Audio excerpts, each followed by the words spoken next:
Assalamualaikum warahmatullahi wabarakatuh. Anda rindu mendengarkan kajian-kajian dari ustadz-ustadz kita dari Aceh? Kunjungi channel YouTube Maulizul Akbar NAT.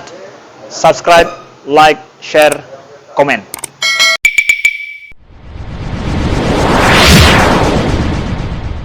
Apakah boleh seorang perempuan mengimami solat jenazah? Dibolehkan. Dalam kitab tadi disebutkan juga, dibolehkan tapi sesama perempuan. Ya, sesama perempuan, maksudnya makmumnya perempuan. Tapi jenazah enggak disyaratkan harus jenazah perempuan.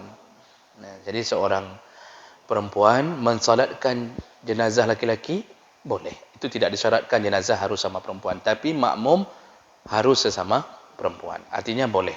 Nah, nanti timbul pertanyaan yang lebih luas, Pak. Karena selama ini ada kejadian. Seakan-akan perempuan enggak boleh solat jenazah. Saya pernah solat jenazah di salah satu masjid Pulau Semoy. Jadi imam mengatakan begini, "Tapreh, ada orang perempuan sedang ambil wuduk. Bersuara orang samping saya, "Pedapreh urinang, apa kita tunggu perempuan? Mereka itu kan enggak sah juga salat." Saya lihat orangnya. Mau saya protes takut ribut di situ. Saya langsung bisa tangkap ni orang enggak pernah baca kitab. Tapi sok bisa baca kitab.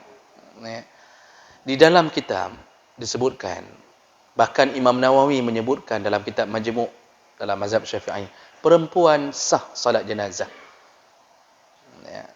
Dengan dalil, dulu di masa Rasulullah, ketika meninggal Sa'ad bin Abi Waqqas, semua isteri Nabi, Aisyah mengatakan kepada sahabat, "Tolong bawa jenazah Sa'ad ke masjid kami, isteri Nabi ingin mensolatkannya juga."